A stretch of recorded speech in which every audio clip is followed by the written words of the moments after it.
It was love at first sight when Blizzard revealed Carnivorous Cube, 5 mana 4/6, Battlecry, destroy a friendly minion, and Death Rattle, summon 2 copies of it. The card could not only activate the Death Rattle of Devilsaur Egg, but also respawn 2 more. That's enough egg for a souffle of possibilities. This was my most anticipated card for the expansion, and I'm proud to say, through trials and tribulations, I have found Carnivorous Cube to be great.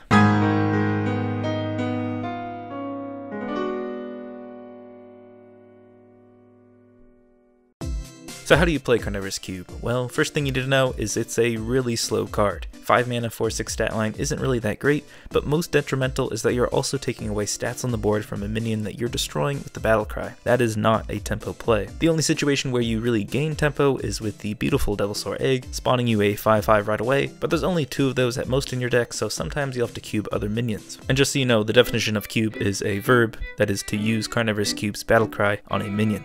There's also other cards you can combo with Carnivorous Cube for instantly more value, but I'll talk about those when showing off those different decks. Once you play the cube, I try to prioritize using it for trades on the board. You can just whack it into a big minion to kill in one go, or you can just try to get the best value trades. If your opponent isn't threatening to kill you, I recommend the latter because you'll get more value in the long run, and it can give you more time to draw cards that might be able to combo with your egg for even more value. There's always a risk of silence, so if you're playing against a deck that you know uses silence, you might want to kill the cube as soon as possible. Unfortunately, I also have to share with you the bad news. Because the Devilsaur Egg is acquired by the Battlecry, whenever you summon a Carnivorous Cube without using its Battlecry, it's not going to have a Death Rattle. This means you can't cube a Carnivorous Cube. When you devour a minion with Carnivorous Cube A and then devour Cube A with Cube B, it activates Cube A's Death Rattle, spawning 2 of the minions, but when Cube B's Death Rattle is activated, it will spawn 2 Carnivorous Cubes that don't have Cube A's Death Rattle, and these ancestral purebred cubes won't spawn anything when they die. So for the most part, it's better just to save Cube B for another egg, maybe even one that spawned off of Cube A's death.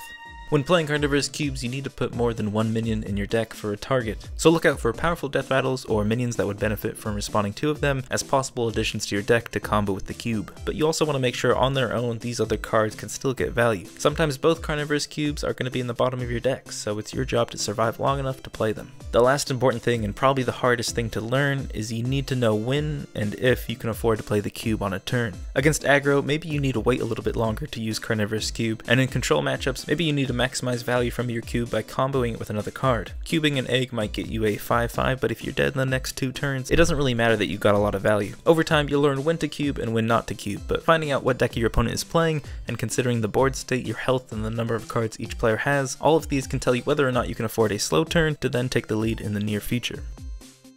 Let's start out with controlling cube Warlock. Now I didn't net deck by any means, but I saw the Reddit posts of Voidlord and Master Oakheart and Tarlurker, and I was like, damn, that's really good. So when my more aggressive Carnivorous Cube Warlock wasn't working out, I decided to try to go more controlling. And my god, this deck is crazy. I'm sure there's going to be some better, refined control Warlock to come out, but it's not going to be as fun as this version. Master Oakheart into Voidlord, Possessed Lackey and Targreeper, then you Carnivorous Cube the Voidlord, then you trade the cube in and all hell breaks loose, and even if your opponent clears the board, Bloodreaver Gul'dan is most likely going to spawn you another Voidlord amongst many 1/3s. Basically, if you can get to turn 5, the fun begins. Now that is the one weakness about this deck, and many of the other Carnivorous Cube decks, surviving in the early game against aggro. As you can see, I run Mistress of Mixtures, which doesn't really synergize well with Master Oakheart, but depending on the day and the matchups, you really need to swap in more early game anti-aggro like this card. If you're facing a lot of aggro, I'd get rid of Master Oakheart, Possessed Lackey, and Abyssal Enforcers in that order to instead add Mistress of Mixtures, Targreepers, and Drain Souls. The meta is still adjusting right now, so with it, you'll have to make adjustments to the early game. But using this iteration of the deck, there are some surprisingly strong cards and combos in this deck. Dark Pact is great for control. The 8 heal is a really powerful swing, and it almost feels like Priest's Potion of Healing, where your opponent now realizes they can't continue to smork, and they might need to make a couple of trades, which by then, you got them. And another surprising card is Possessed Lackey. It's really slow at 5 mana 2/2. You could get it off of Oakheart, but in this deck, built for destroying minions and running demons, it actually works pretty well on its own, but easy trades or Death Rattle activators like Unwilling Sacrifice can also get you really solid swings in your favor, and the demon could set up for a cube play in the future. In a way, Possessed Lackey can act like an egg in this deck,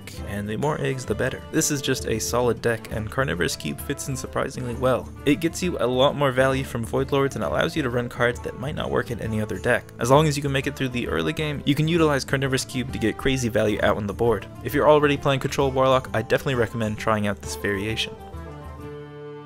the Eggcellent Midrange Hunter definitely includes more cards specifically teched in for the cube, and of these notable cards are Playdead and Terrascale Stalker. The unique thing about Hunter is these cards can activate your death rattles without destroying a minion, so you end up getting a lot of value. So much value in fact that one game I didn't have any way of destroying my eggs, but the addition of Defender of Argus and Bone Mare and some better opponents as I ranked up with this deck led to that no longer becoming an issue. But another surprising start of this deck is Seeping Oozling, which is a 6-mana 5/4 that gains one of the death rattles from your deck. Devilsaur Egg, Rat Pack, and Savannah Highmane are the only death rattles, except Carnivorous Cube also counts as a death rattle. And in the case that you're copying Carnivorous Cube's death rattle from the deck, it means the death rattle doesn't do anything. Seeping Oozling is a really fun card when you get Rat Pack or one of the other good death rattles, but it's an absolute buzzkill when you get the cube. For this reason, it's probably one of the fringe cards that you don't need to have, or you might be able to replace to adapt to the meta. It works most of the time though, so I'd really recommend trying it out. It's a really solid deck, fairly competitive, and it even utilizes Deathstalker Rexar pretty well, so if you want to find another deck to play that card in, this is a fun one. There is a strong learning curve in this deck to when you should play cube. It's mid-range, so understand that tempo is crucial, but if your opponent is giving you more time, maybe you should try to combo the cube with one of the Death Rattle activators. It's probably one of the cheaper decks in terms of dust, and you can replace Deathstalker Rexar and Rat Pack with more draw or heal, but overall it's just a fun deck and probably the most competitive one on the list.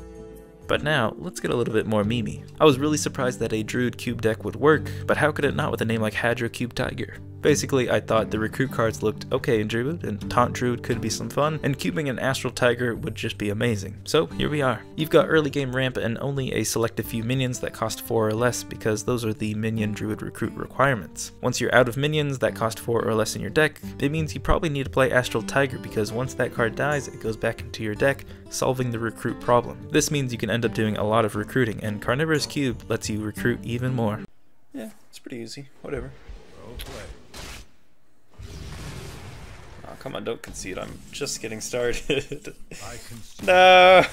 There's also one of Oak Summons and one Branching Paths, but these are pretty interchangeable. The important thing about these cards is you need heal from armor gain, so whether you want the option of Branching Paths or the tempo from Oak and Summon, it's up to you. Finally, moving to late game, there are some heavy hitters with Grizzled Guardian and Hadronox, which synergize nicely. So where does Carnivorous Cube come in? Well, this deck actually has a lot of good targets. Astral Tiger is the easiest one, but you start getting crazy value from cubing those late game cards, Grizzled Guardian and Hadronox. Grizzled Guardian may summon you some Astral Tigers upon cubing, and then when the cube dies, there's even more. And then when you play Hadronox, you can cube Hadronox to get even more out the board, and then that summons you 2 more Hadronox, and your opponent just concedes because there's way too much taunt. But changes can be made to this deck. My final deck doesn't include Master Oakheart, but you can swap the Lich King out for him if you want. Fungalord isn't really necessary, and besides Cube, it's hard to find a combo with this card that would really make it great, so it's okay to get rid of that. And Tar Creeper was just another one of those additions that I needed to put in just because I was playing against more aggro. Really, the key cards of this deck are Astral Tiger, Grizzled Guardian, and Hadronox. You kinda need those to complete the plan. So it's not the cheapest deck, it's even not the most competitive, but I'm also someone that really hasn't played Druid since Jade Druid and Mean Streets of Gadgetzan. I can prove this by only having one ultimate infestation, so the fact that I'm actually having fun playing Druid is a testament to this deck's memes. Now let's go into some pure combos. For Charged Cube, basically you need to upgrade Sapphire Spellstone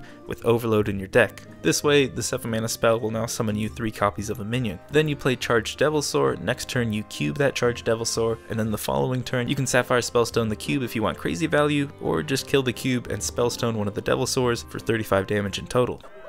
It's gotta be him a little bit. Come on, this is a cool combo.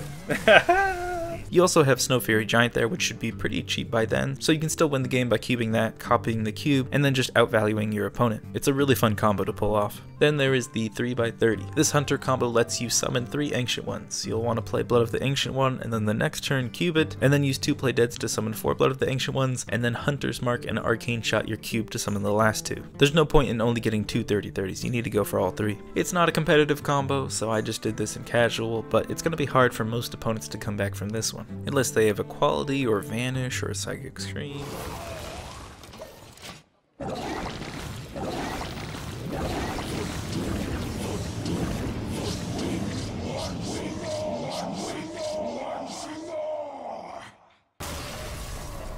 So here's my conclusion. Carnivorous Cube is a versatile and unique card. You can probably fit it into any class. I even made a quest priest deck that worked pretty well. And its battlecry and death rattle are a lot different from really any other card, even a card like Moat Lurker. You know, I tried to include cards like Spirit Singer Umbra and N'Zoth, but they ended up not really working out for the decks I was trying to make, but if you can get them to work, let me know. So gameplay wise, it's hard to just slot Carnivorous Cube into any deck. You need a good amount of minions that will work well with, and other cards that allow you to play a more controlling game. It's going to take some time to know when to cube, but it's a really different way to play the game that's a lot of fun. It's not like egg decks in the past where you're praying for Devilsaur Egg. Instead, you're buying time, looking for combos in your hand, and trying to maintain control on the board until you start ramping up your plays to get big swings in your favor. You're just going to lose some games against aggro if they have good starts and you have bad ones, but actually my least favorite thing about Carnivorous Cube is that it's an epic. If you're free to play, I don't really think I can recommend crafting Carnivorous Cube. Unless it finds its way into a high tier deck that you want to play, it's not going to be worth your 400 or 800 dust. If you're a person that maybe buys the pre-order and you have the cards in one of these decks and you feel like playing it, maybe craft one Carnivorous Cube first and get a few combos off and see if you want to craft the other one. It's just, that's a lot of dust, and while I think the replayability of Carnivorous Cube is there, if you're planning just to play 1 or 2 competitive decks this expansion, I wouldn't recommend crafting it.